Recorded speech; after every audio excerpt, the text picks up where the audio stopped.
Good morning, Ndewo.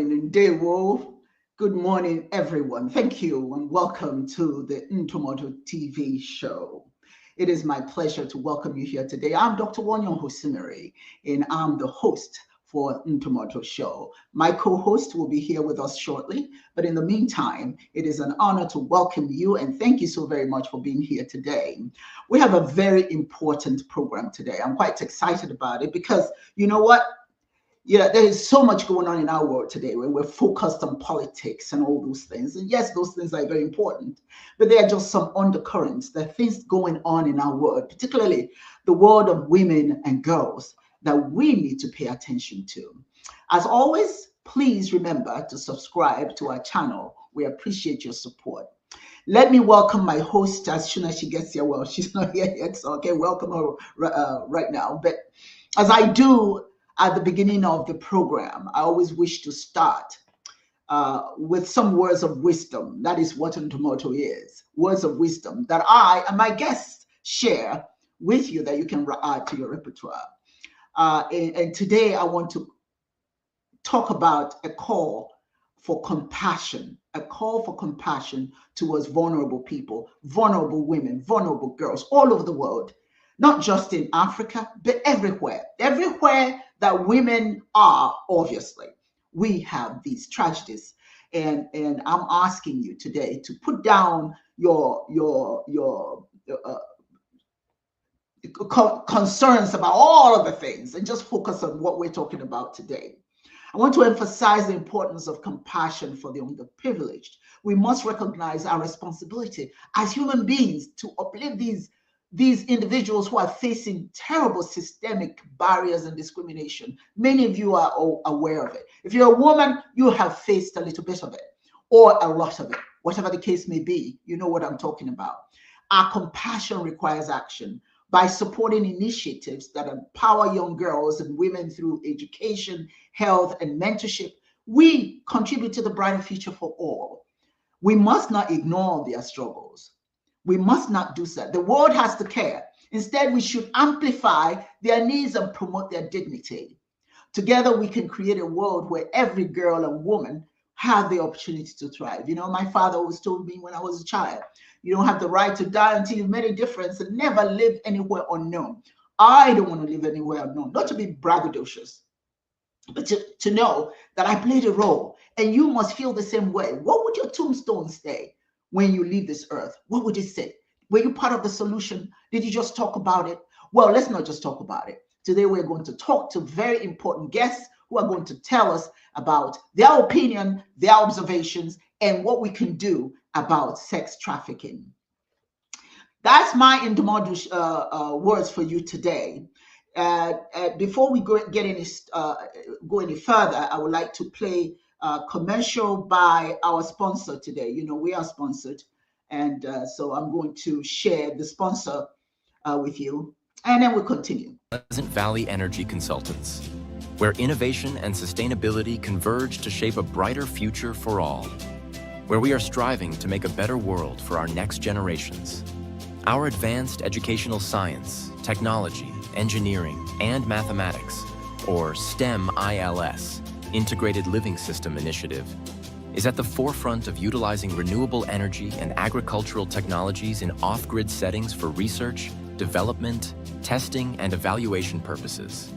We are proud to partner with the African Women Mobilization Commission, focusing on developing a dual-purpose facility. This facility offers housing for young Black women in need and a day schooling program that emphasizes STEM education. We've also teamed up to utilize crypto coins like no other.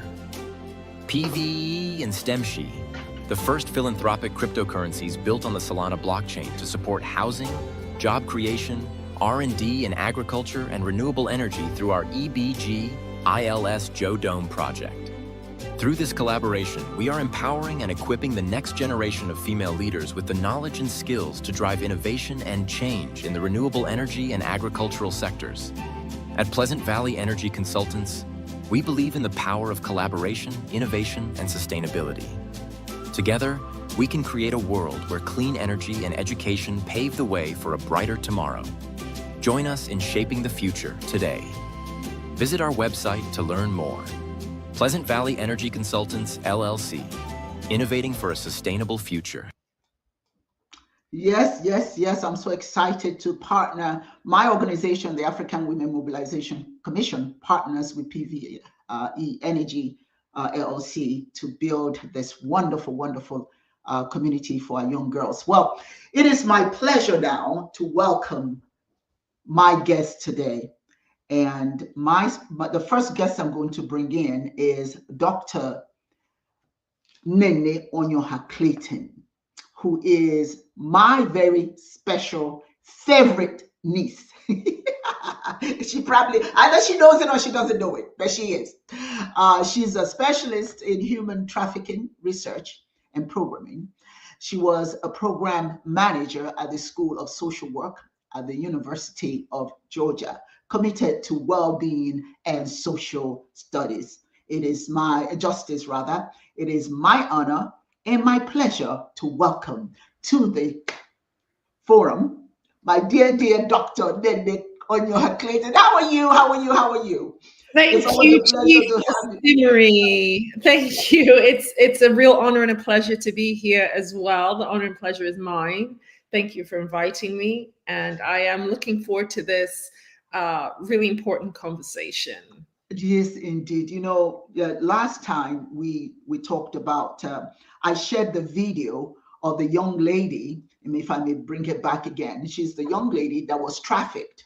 Yes. Okay. Yes. Her grandmother trafficked her. Her name is Halima Mood. Her grandmother trafficked her, and it's a tragedy. But the good news is, last time when we had this conversation, the people, we asked for donations and some people donated, and now she's getting ready to start school. Is that exciting? Yes, we're taking her out of that environment, because when she starts school, this high school, she'll live on campus, you know, so that would take her out of that. So that's just that one day that we had that conversation, that was the result for this young lady. And I'm hoping that we can do more for her. But in the meantime, Dr. Clayton, I want to ask you, it's nothing new, okay? It's nothing new. This has been going on and on and on. But for you, as a researcher in human trafficking, can you share what inspired you to pursue research and work in this field? Mm-hmm. Yes, thank you. That's a great question. I didn't start out intending to become a human trafficking researcher and advocate and activist, but it was something that came out naturally from my social justice work in my community here in Athens, Georgia. I had been involved in several nonprofit organizations locally, and through my work in community work and local political campaigns, I got to learn about a lot of social issues, including human trafficking. And what really was incredibly important to me about this topic was that it was a gross violation of human rights. I have always been interested in human rights in one form or another. My social justice work started back in 2014 as a nutritional therapist, 2013, excuse me, as a nutritional therapist, when I was protesting the use of GMOs in foods, in farming techniques. You know, a lot of those seeds they would use and would only be able to use once. And so through that work, I got into more and more social justice issues. And I started to see how they were all interconnected under this umbrella of capitalism, late stage capitalism, and the way that capitalism exploits and commodifies goods, people, and services. But going back to the human rights angle, I saw human trafficking as the end game of a commodification mindset. So you dehumanize people, you commodify people, and you don't recognize their human rights, their right to all of the things that you enjoy as their commodifier. So I thought that was desperately unfair. And so through my work and my connections locally in the advocate and activist community, I got to learn about human trafficking. And then this converged with the beginning of COVID, and I lost all my clients. I lost all my Oh no! very difficult. What do you mean you lost all your clients? When I was a holistic therapist, right? I was practicing nutrition, body work, and all that kind of thing. I was a wellness consultant. I have a doctorate in nutrition, and I had various other certificates. So I was always about natural health, and I still am. And I saw so many of these economic and social problems converging into people's inability to even look after themselves. As I may talk about later, access to food and nutrition is actually a luxury and a privilege for many, many people, including those who are trafficked. In fact, a high proportion of those who are trafficked don't have access to good food and nutrition, believe it or not. And that's, of course, a function of poverty. So anyway, so many of these issues converged. And so when the opportunity, when a fellow community worker, community activist told me about the opportunity to work in human trafficking research, because this topic already fascinated me through my other work, I decided to join, and I went for the interviews.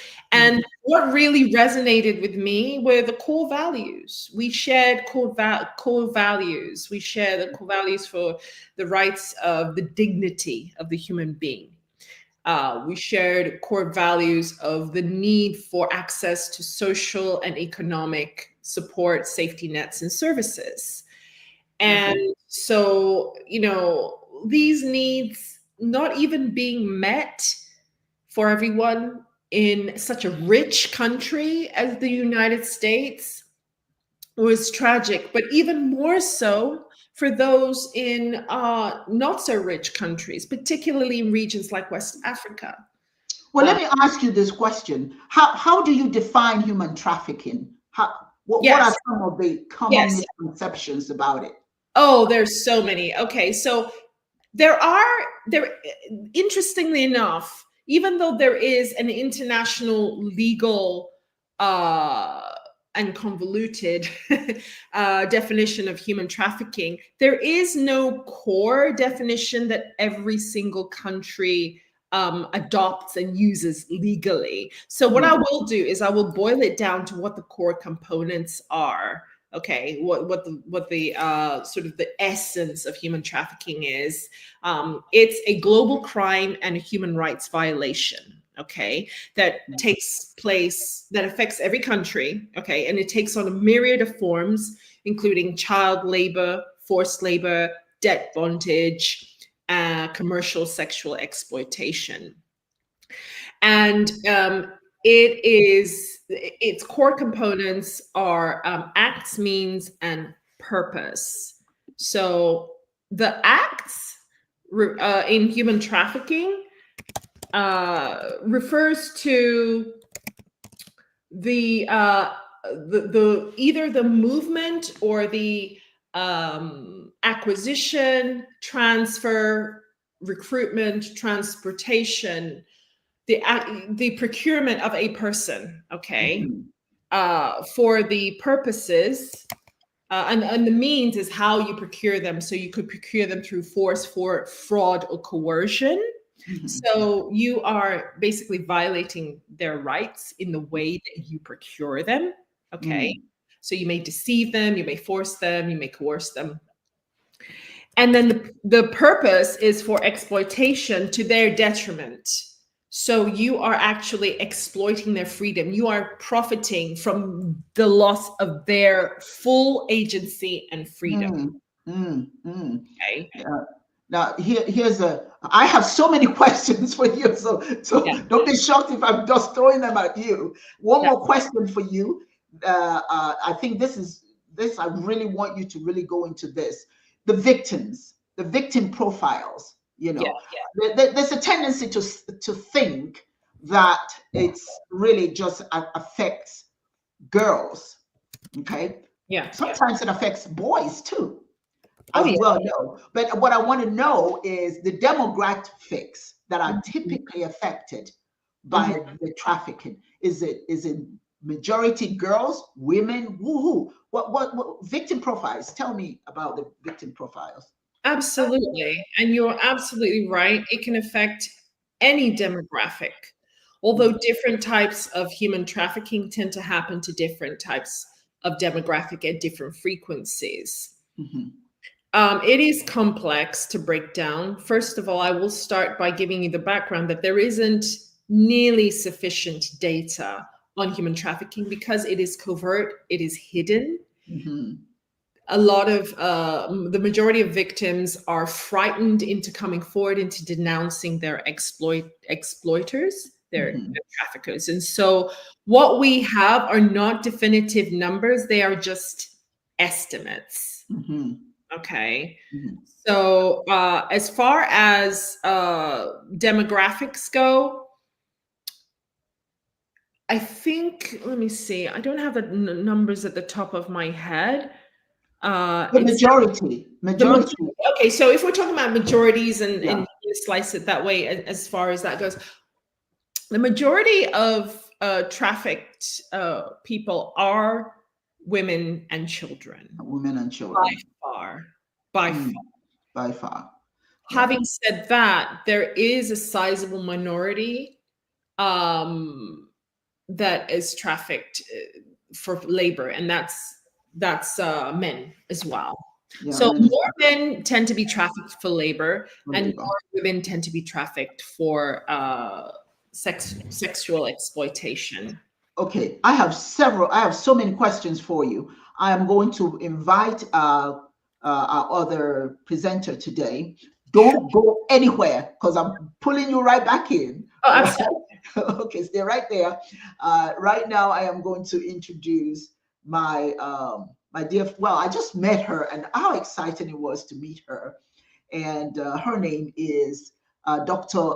Angie Eugene. She's an ambassador from Trinidad, a model, an author, public speaker, certified life coach, and mental health therapist. She is the founder of the nonprofit organization Trinity Vision Global Inc., founder of Trinity Global. She is a philanthropist, an entrepreneur, ordained minister, activist, Rotarian, and mother. She's jack of all trades and does it all and does it well. So it is indeed my pleasure to welcome to the program Dr. Angie Eugene. Hello, doctor. How are you? Oh, hello, everyone. Thank you for being with us. Thank you so much. I know you told me you do so many things, so I just kind of picked and chose a few little things. Yes. How are you today? I'm wonderful, wonderful. Thank you for having me on. Oh, you are so welcome. Thank you for being here. But before we go any further, I just want to Danielle, my co-host, she's not okay. There she is. Hello, Danielle. How are you? I just want to make sure you're here, so you're hearing all these presentations because I'm going to ask you some questions about what you heard today. Yes, looking forward to it. So I'm just gonna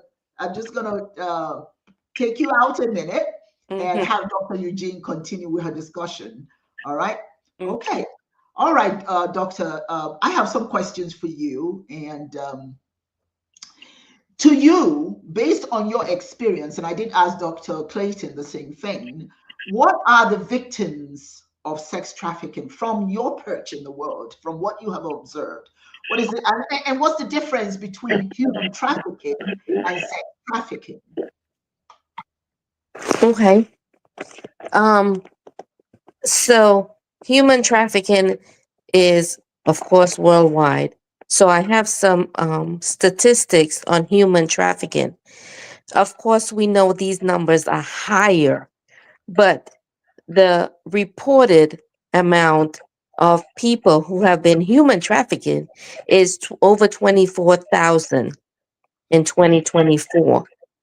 So that number has actually increased a lot. So, for example, in 2022, it was 1,900 that reported cases. Of course, we know not everybody reports, their what's happening to them, and that's a 26% increase from 2012. So it's more now. It's a lot more people now that is being human trafficking than previous years. But another misconception is only, you know, a certain class of people is human trafficking. Only women or children are human trafficking. It's not. It's not true. It's males. It's everyone. It's everyone across the board. Another misconception about human trafficking and sex trafficking is that it happens in larger cities. That is not true either. I live in a smaller rural town, and right in my own backyard, I am counseling a young lady that was sex trafficking. Of course, she was very young, and I met her when she escaped. She escaped the second time, and she was so afraid of even going out that she would stay in one room and not even go out. So I finally coached her into getting out for us just to go to Walmart, because I would buy, items for her and her son and take it to them because she was so scared of going out. So I finally coached her to getting out to go to Walmart. And we were in Walmart, and I kid you not, she just heard the voice of a couple of the guys that held her captive Oh in the my room, goodness. and she froze.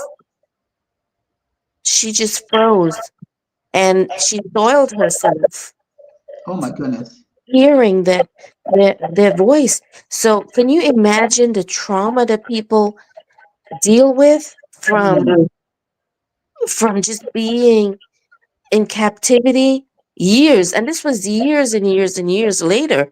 She actually has a son, and this is in a rural area. I mean, this is not nowhere near the city. And she has a son about 6 years old at the time. And so this is over 6 years that she's, escaped the people who held her in captivity. So one of my biggest thing is trauma, is people who is dealing with these PTSD, people who is dealing with just overcoming what's Well, been. Nana, I have this question that's burning in my mind as you speak. Societal attitudes. Societal attitudes has a lot to do with the prevalence of human trafficking. I believe that. Do you think that's the case? And Yes, a lot of people have the mentality of just get over it. It happened so long ago. Or you're not the only one it happened to. Or just, they say crazy things.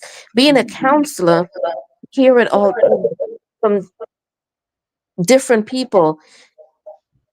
Trauma is trauma. When it happens to someone, you cannot just get over it. No, you can't. And people don't understand that. They think that longevity has something to do with you being able to overcome it. And I speak as a psychologist. Once you get traumatized, it takes a lot to get out of it. And it's worse if you're not getting any kind of counseling, any therapy. You know, it festers. You relive it in your mind over and over. And I want to bring in Dr. Nnenne Onyioha Clayton. What are your thoughts on the prevalence of human trafficking caused? I think a lot of it is caused by people's indifference, you know. In other words, what I'm saying is, you know, it's going on, right? Just like I talked about what's going on in the, you know, people get these little girls to come to live with them, supposedly to take care, you know, to send them to school and all of that. Neighbors know something is wrong, but they don't say anything. Okay. Yeah, this is very true. And I think this is fed by a lot of the myths, because people, first of all, people don't have a clear conception of what human trafficking is, because it's over-reported as sex trafficking in the media. Whenever people hear human trafficking, they think sex trafficking automatically, most of the time. A few other people may think of labor trafficking. But I think the reason why people don't have that lens to look out for human trafficking is because they think it's either a violent crime, it's usually a violent crime, or it involves kidnapping, or it involves commercial sex, or only girls and women can be victims. And it doesn't happen in their neighborhood. It's something that happens across borders. You know, you have some college girl being kidnapped and taken, you know, to Saudi Arabia or somewhere. You know, it seems to be like not an everyday crime, and so people don't look for the signs that are all around them. That's why it's so hidden, because they're expecting it to happen elsewhere in a different way, and to not be proximate. And so I think there is also a misconception about consent, that if someone says yes, you know, initially to whatever the job or the agreement is with their trafficker, then they are partly responsible, but they are not, because in human trafficking consent, you can never consent to having your rights taken away. You can never consent to that. And so with all these misconceptions, and then, you know, the over emphasis on sex trafficking in the media overshadowing everything else, aren't on the lookout for it. No wonder they're not sensitized to it. It's not on their radar, you know. And then those people around them who are trafficked, of course, they are psychologically manipulated with threats to their well-being. They have their movement severely restricted by their traffickers. They may have threats of being deported, for instance, if they don't have papers, if they're undocumented immigrant people. They're just scared. They're just made to feel scared, and they're made to feel like if they try to escape or tell anyone that they will be hurt. There will be a retaliation.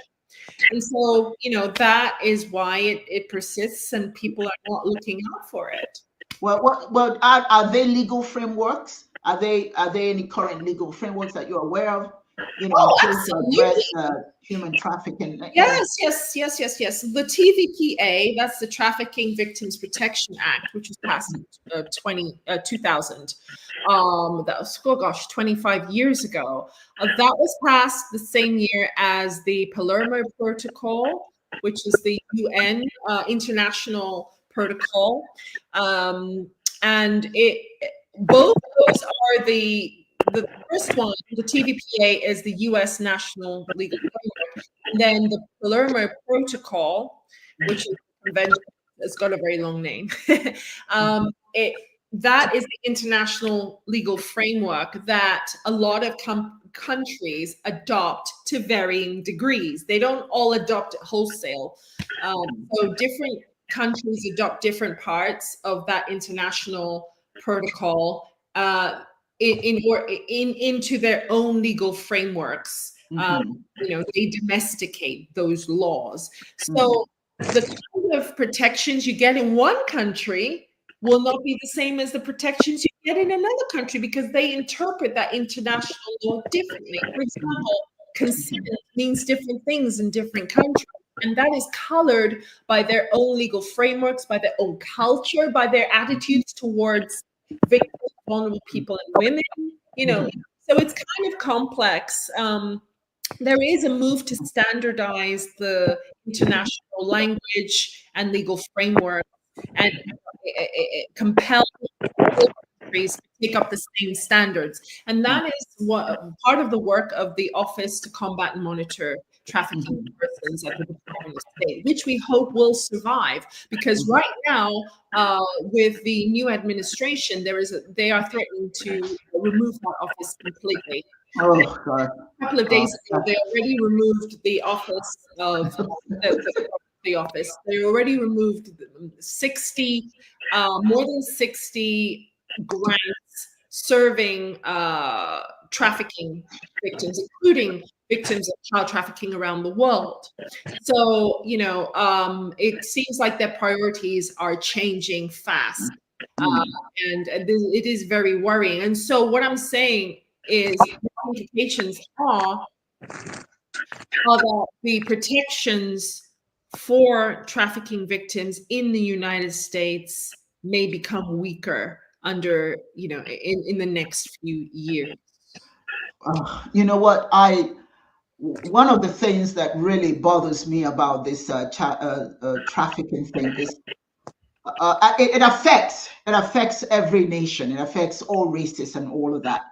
But when it comes to what some of the experiences of Black girls and Black women, it's almost like it's not much as a big deal.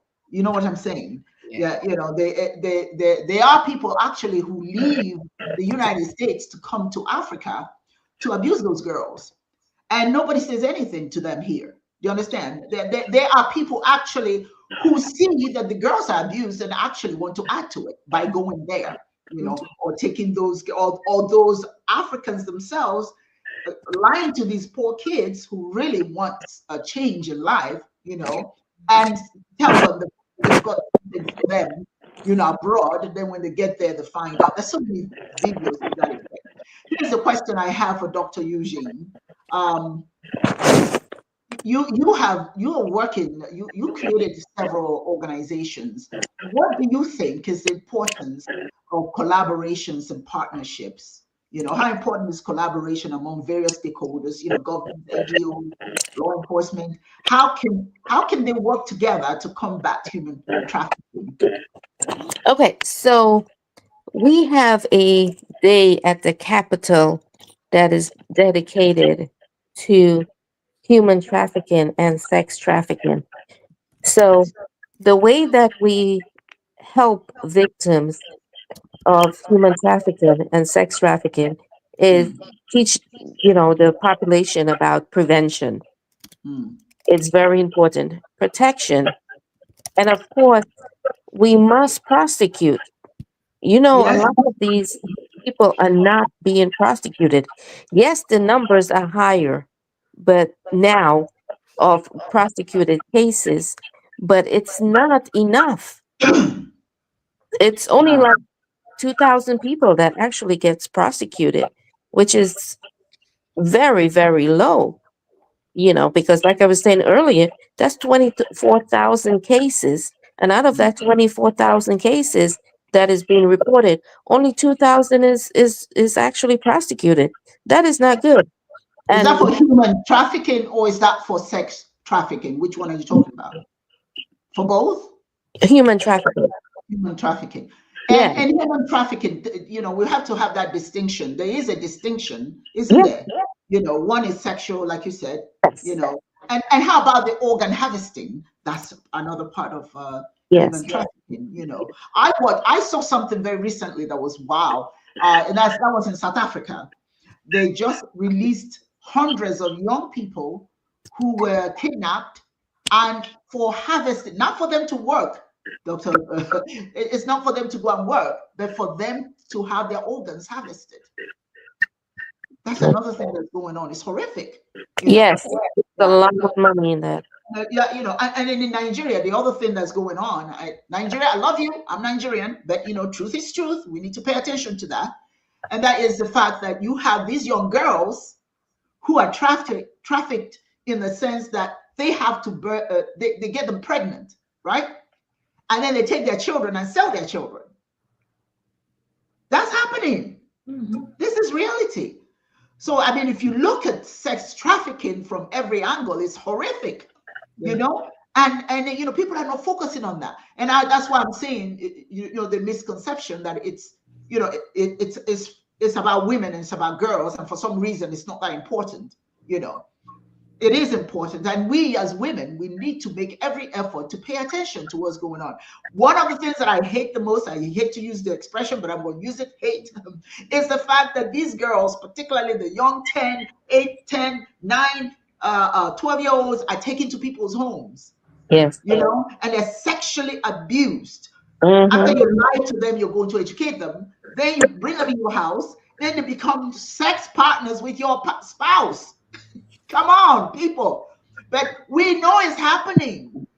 We know it's happening. I would like to see women with moral character stand up and say, if you're not going to raise that kid, you can't have that kid. Right. I want to know what you're doing for this little child that's not yours. But that's going on. Where's Daniel? Daniel. Okay, Daniel, come on in here. Let me add you to say, how are you? There you are. You heard some of the comments made by our presenters. What did you hear thus far that that stood out to you most from the guest presentation thus far?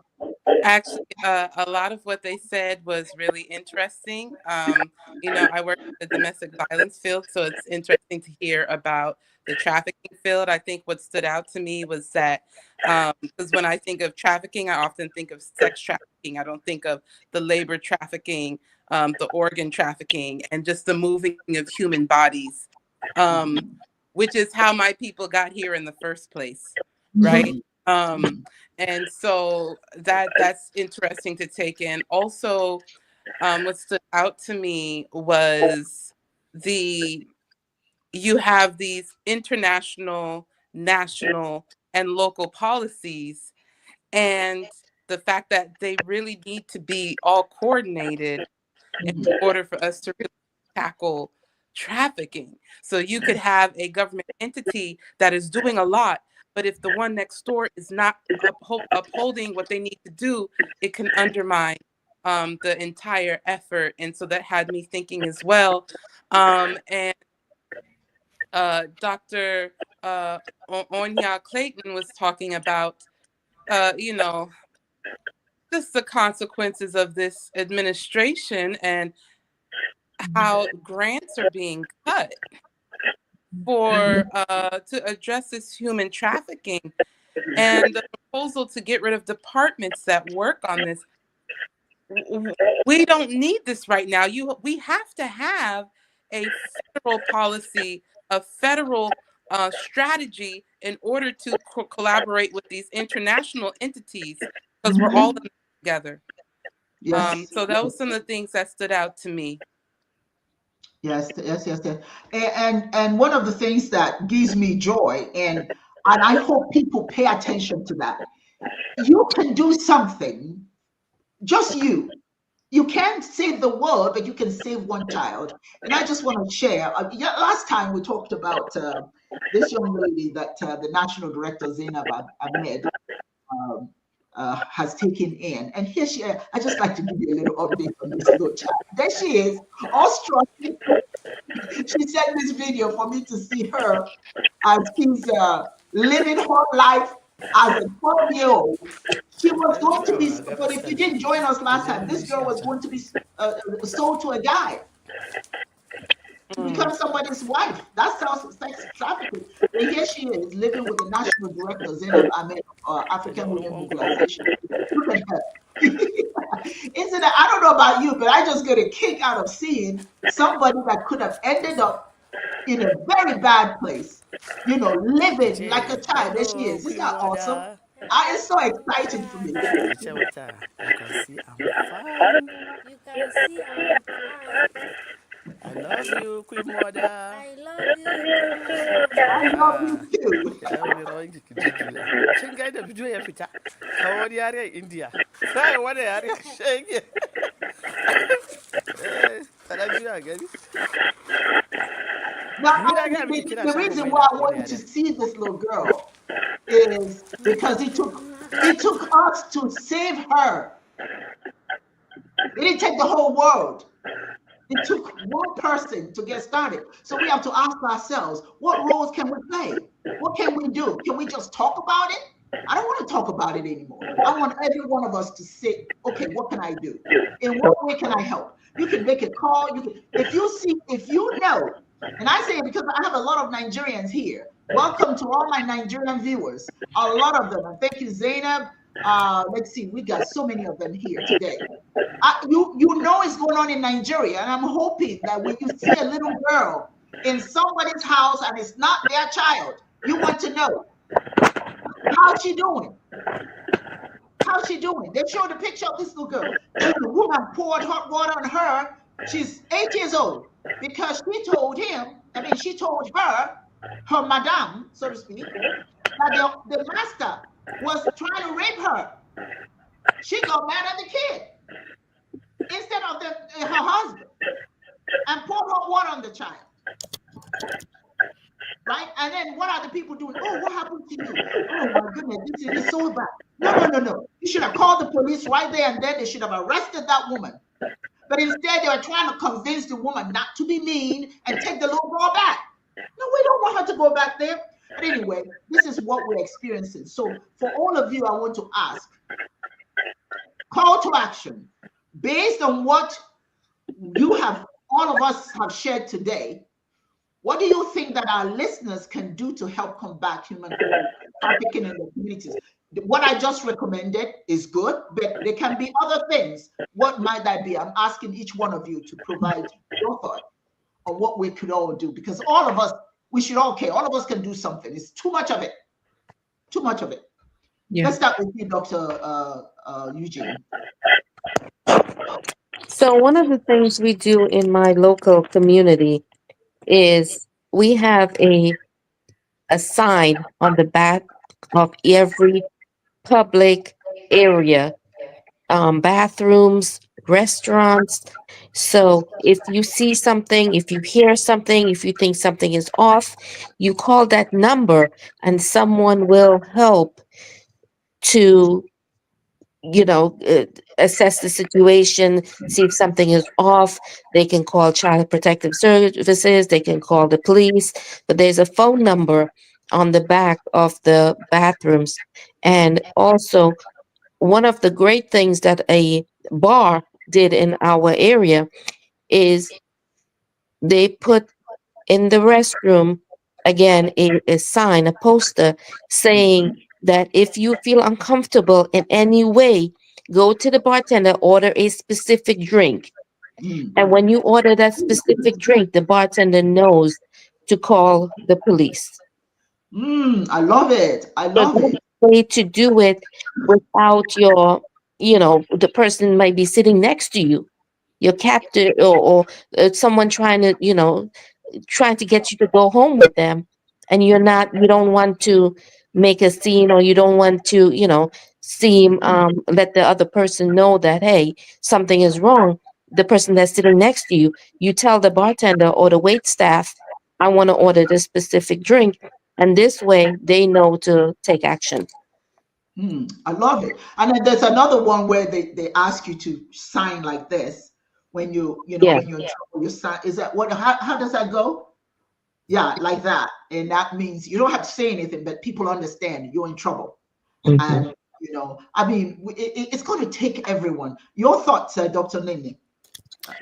Absolutely. Thank you, Dr. Eugene. I am really impressed by that initiative to make public spaces places of sensitization and action against human trafficking. So I am really, I will talk to our own city council whether we can do that. That's something that should be everywhere. particularly as more and more people become vulnerable to human trafficking, there are signs of vulnerability that everybody should educate themselves on, right? So what we can do as a community, first of all, is to educate ourselves in the signs of human trafficking. Because if you don't understand what it looks like, sounds like, you're not going to be able to report it, right? So the first thing, let's start with the children.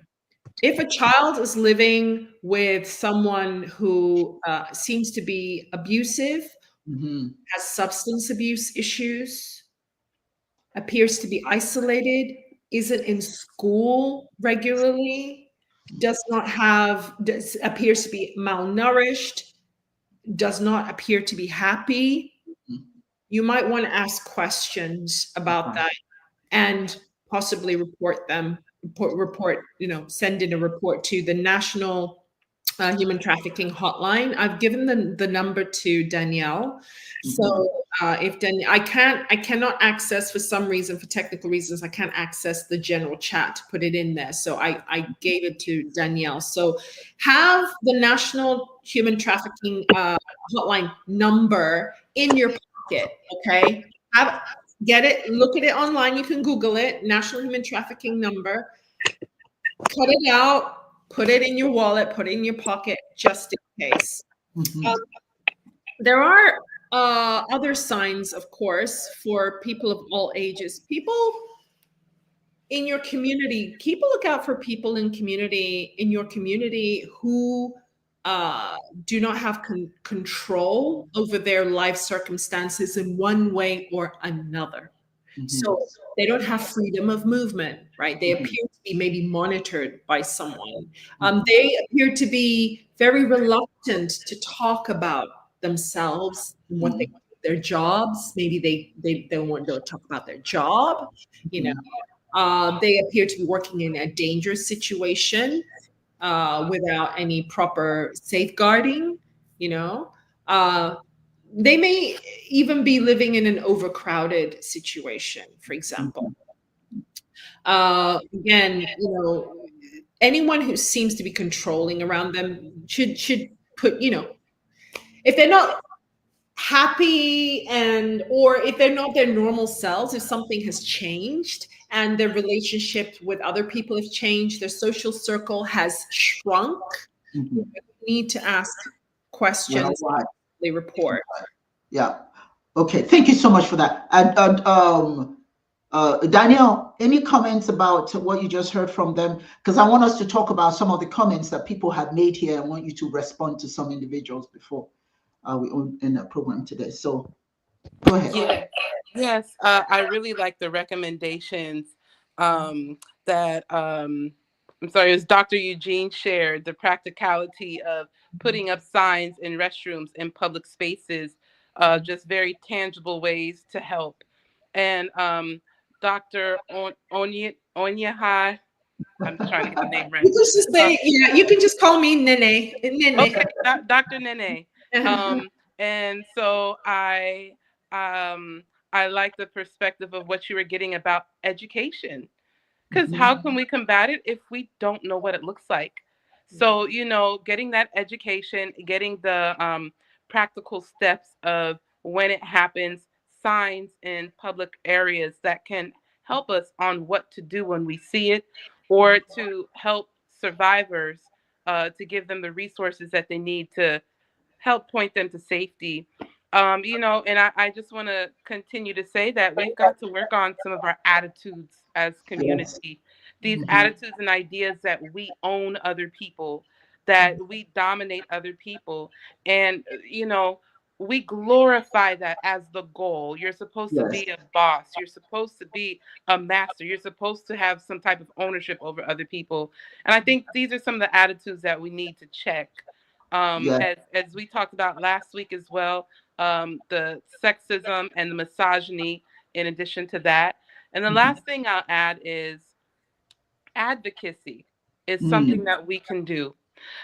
So look for your local trafficking organizations, see what they're saying the policy changes need to be, and join them in picking up the phone and calling your city council member, your senator, to say, hey, you know what?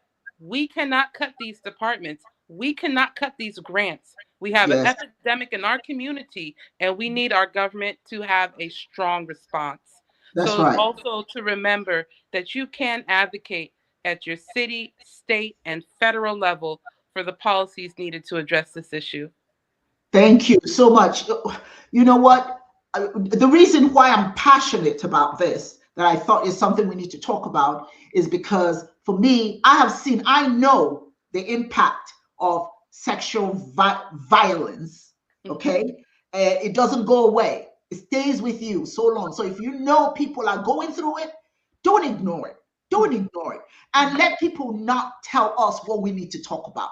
We know what we need to talk about. It's not just about politics and all the foolishness associated with it. There are important things that we need to be doing out here.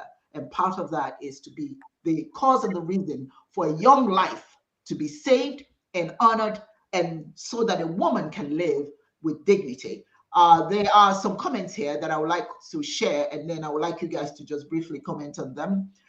First of all, let's take a moment and just thank all of these individuals that joined us today. Yabas, not that Yabas, Moke Di Charles, official Obi Onyoha, Moke Di Charles again, Fadosi Ahmed, I think that's the name. I hope I'm saying it correctly. Hamatu Muhammad, Zainab Ahmed, Abba Muhammad, Udi Onyoha, and so on and so forth. If I didn't call your name, it's not because I wish to be disrespectful, but I want to thank you very much for your comments, because now we want to address some of your comments. And I'm going to start with the one that Obi Onyoha indicated. She says, just to play the devil's advocate, could cultural concepts of child rearing be misinterpreted as forced child labor in certain social settings? What are your thoughts on that? I would like to address that because that is actually a subject of one of our studies in Sierra Leone in West Africa on a child rearing practice known as Pekin. Mm-hmm. And it's a child fostering system, whereby poor families who are not able to provide as they need to for their children, as they want to for their children, will give their child to someone, usually a relative, to look after them. And, on the promise, of course, that they will provide opportunities for the children, education for the children, and so on. But often what happens is, because no one's watching, these children are exploited in multiple different ways, whether it's sexually, whether labor, and so on. So what could be a benign cultural practice is through whatever reasons, nefarious reasons, desperation, economic, whatever reasons,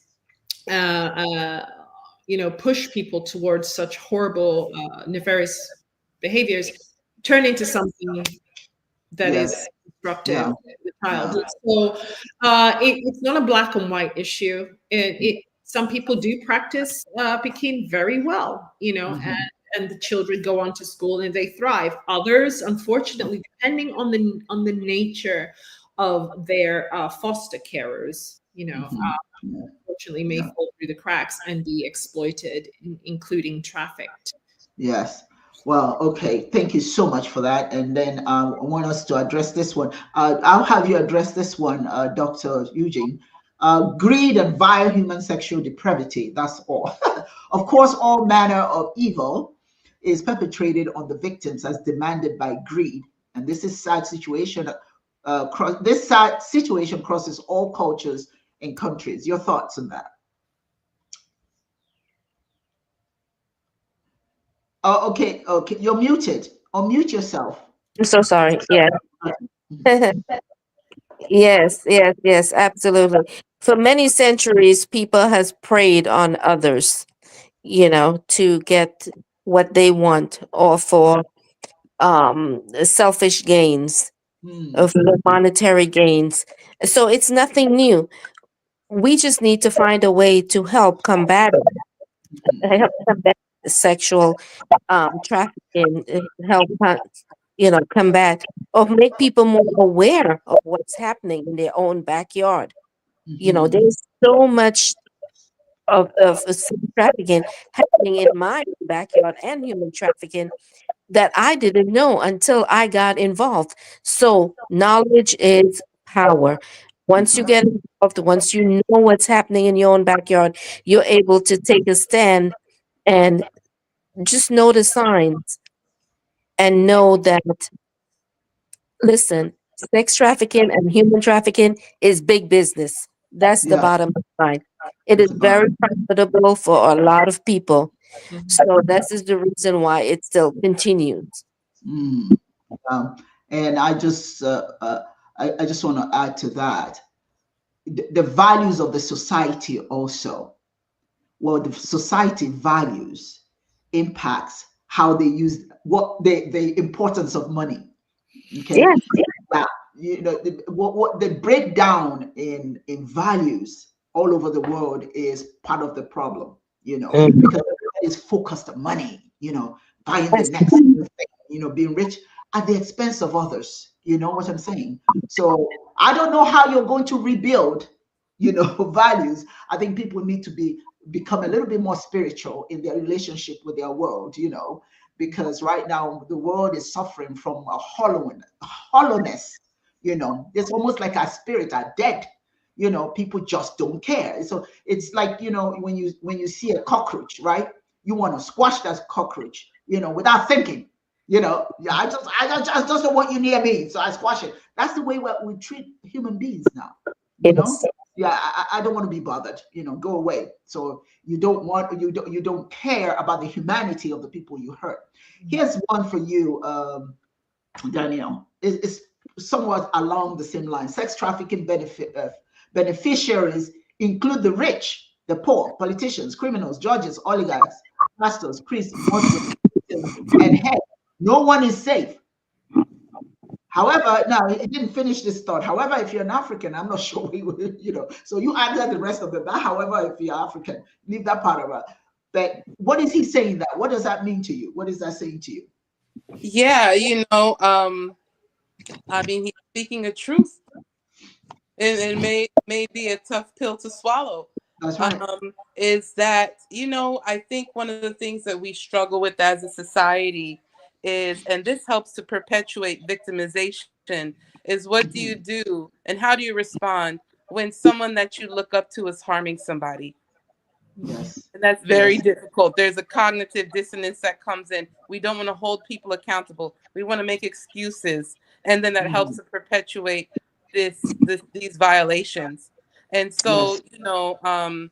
he's speaking a truth that Mhm. many people benefit from this, and many people are harmed by this. And we I have to mean, have courage. I agree with what you're saying about we have to have courage as a people to check our attitudes and our ideas, mhm. and our belief systems, Yes. that could and attitudes that can help to perpetuate this human trafficking, this greed, prioritization of money, prioritization of dominating others. These are some Yes. added cultural attitudes that we need to check. Mhm. Absolutely. I want to, ladies, I wish we had 10 hours to talk, but you have contributed.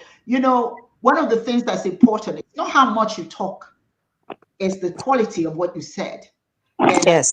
take. So I want to really just, first of all, just thank you and clap for you for your participation today. Thank you so very much.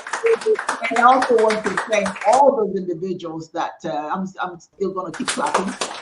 All those who joined us, wherever you joined us from. And a lot of the people who joined us today are outside of the United States. They are all, a lot of them are from Africa. And that's where a lot of this problem, at least we are cognizant. These people who joined us today, they know about these little girls.